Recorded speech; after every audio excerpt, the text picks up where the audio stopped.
Hi, Aries! Ano nga bang payo ang kailangan mong marinig bago pa man matapos ang taong ito, 2024? Kuha lang tayo ng ilang mensaheng gabay para sa inyo. As usual, mensaheng gabay lamang po. Okay? Guidance. Ayan, may ilang ingay tayong naririnig dahil daytime tayo ngayon, Aries. Tayo po ay live na live sa ating YT. Babalikan ko po kayo after nito. Aries. Para sa taong nakikinig ngayon, bago pa man nagbabakil pa si Monchat, umagang-umaga, bago pa man matapos ang taong ito, 2024, anong kailangan nyong marinig? Mensaheng gabay po para sa mga taong ito. Message, Aries, guidance, advice, anong kailangan nyong marinig? Bakit may umaangat dito? May nakita akong deck na nakaangat, di natin pipigilan. Sinaffle naman natin mabuti, pero nakaangat siya. Ayan, pa isa-isa. Aries. Guidance po, bago pa man matapos ang 2024.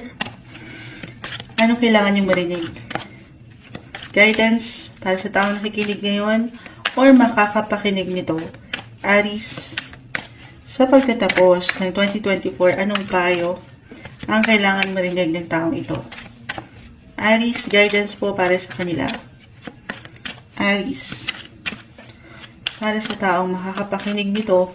Aries. Guidance, advice para sa iyo. Gusto talaga natin yung tumatalon-talon, guys, ng kusa. Ayan. Yung lumilipad-lipad pa, Aries. As a reader lang naman po yun. Pero, anong guidance ang kailangan mong marinig? Aries. Ayan na. Medyo mailap, pero isa-isahin natin. The Devil. Hindi kailangan katakutan o laliman. Meron lang po yung kalakip na mensahe. The Wheel of Fortune. Biglang bawi kay The Devil. The Seven of Wands. The Eight of Swords, reverse. The Hierophant, reverse. The Queen of Cups. Sige po, mag-add pa tayo. Aries, ano pang guidance advice ang kailangan nyong marinig? Sa taong ito, may pa isa-isa. The Temperance card, reverse. Guidance, advice. Ayan na. Ang dami. Kukunin ko lang itong pinaka nasa ibabaw. The Page of Wands. Aries. Aries. Okay. Ano na yun, Monchal? So, merong hugot. Merong ilang exciting ganap tayong nakikita rito. Na minsan with the devil, nasan Aries, sana wag kayong masobrahan or makulangan. Stay balanced kahit sa simpleng approach nyo sa yung buhay. Paglalakbay with the Page of Wands, yes po, maring merong pagbiyahe. It doesn't matter kung ito ay long or short distance travel. Pero maaring merong ilang ganap dyan, exciting ganap. Or andito talaga yung pakiramdam nyo. Ito rin nilulook forward ng ilan. The Temperance card is in reverse.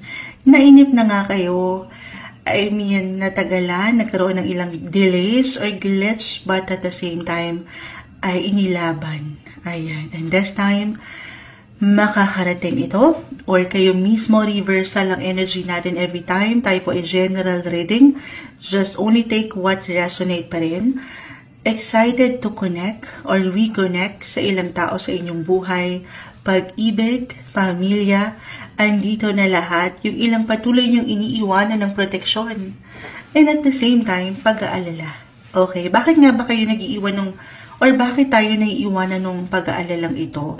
Nung ilang worries or stress. At andito rin yung pagprotekta, kasi andito ang love, yung pagmamahal. Nasabi ko nga, baka meron tayong pagkasobra. Nag-iinit ang mga bagay-bagay para sa inyo. Andito rin yung, meron pa kayong overwhelming. Ang daming bumabagsak, madidiskubre sa isang tao or sa inyong mga sarili. Full of curiosity, limitless, the Page of Wands, ang natitirang linggo or araw pa na ito ng taon bago pa man matapos ang 2024, Aries, gamitin nyo ang inyong diskarte or kung paano kayo kumonekta, paano kayo bilang isang individual sa ilang relasyon sa inyong buhay. Speak up, express, not to impress, okay? Pero maybe isang indication ito to spend more time, quality time kasama ang iyong mahal sa buhay. Pero ito, maaaring kusang umaangat naman din sa iyo yung pakiramdam na kumonekta sa kanila. Kahit over the net lang po ito for some of you na nasa ibang bansa ngayon. Ayan, maaaring may nag-highlight or mag-highlight ang ilang koneksyon sa ibang lugar, especially international matters. Pero speak up, use your voice, napaka-importante ng iyong boses ngayon. Nang syempre pa, nang walang pagkasobra, nang hindi ka nagmamadali, or yes, maganda na na-excite tayo sa ilang sitwasyon, pero take it easy, okay? Take it easy. Huwag lang padalos-dalos. Especially astrologically right now, si Mercury will go on retrograde na naman. In retrograde phase na actually. Nasa pre-shadowed phase na tayo. Pero Mercury is actually ngayong araw. Kung kailan ko nire-record ito. November 25. Pero Mercury is the planet of communication. Kaya ma-mention ko yun sa inyo. Transportation, travel, technology. So, may ilang maaring tension sa part na yan, glitch. Kapag siya ay naka-in retrograde phase, ay minsan, sabi ko nga, balance is the key, guys. Baka, yes, nagpapakatotoo lang tayo minsan sa gusto nating opinion, komento, pero slow down. So, parang ganon. Kumbaga, yes, use your voice sa mas, the devil is here. Hindi naman sa kayo yung magiging demonyo dito. Ayan. Pero may reversal tayo. Pero as long as nandito ka sa pagkawasto, nang walang pagkakulang or pagkasobra, wala kang dapat ikabahala. Kasi para sa ilan lang naman, hindi kayo higit na magiging conservative or traditional ngayon. Kumbaga, sabak kung sabak, laban kung laban, na ang ganda. Pero balance lang. Kahit pa sa mga pagkakataon na wala tayong intensyon na makasakit ng iba kasi, diba, dahil nga nagmamadali tayo, full of excitements, meron lang tendency na baka hindi natin nakikita, meron na palang nasasagasaan. Ma-add ko lang yun.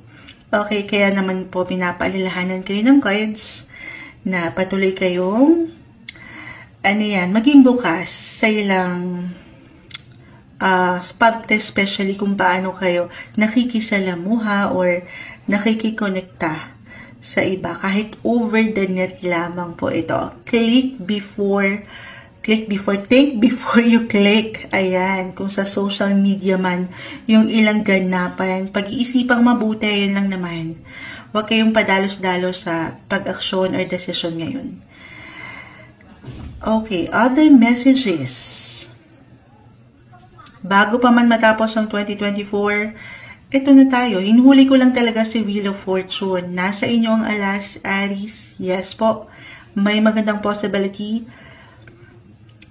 Ito ang tamis. May pagkasobra pa. Merong good news tayong nakikita. At ito yung patuloy nyo na aking na-mention kanina pa, patuloy nyong iniwanan ng pagprotekta. This time, maaaring merong ilang bagong offer, opportunity. It could be about love or work. Especially nga sa ilan na nandito rin sa LDR, long distance relationship. Nag-highlight dito yon. And this time, mas manaramdaman nyo ang inyong halaga. Or yung parang one and only yung maangat dito. Sabi ko nga, may pagkasobra pa. Okay? Kaya kalma. Aries, kalma. The Queen of Cups. The Hierophant reverse. Papaangatin nyo, it's okay to pause sa inyong path. The Page of Wands. Sa inyong journey. Go with the flow, yes. At gamitin nyo, okay? Para sa ilan na meron ng ilang pinagdaanan before sa relationship or sa career na hindi ganun kadali. Kung saan nabalutan kayo ng ilang negativity, negative energy. Kaya pinapayuhan kayo na kalma. Okay, pag-aaralan, pagninilay-nilayan ng ilang sitwasyon. Kasi sa una lang daw masaya. Hindi. Di ba? Papanira si Moonshot kasi nakikita ko lagi yung memes na yun eh. Sa una lang masaya. Kapag napapanghiti ang isang tao, sa una lang yan masaya. Hindi.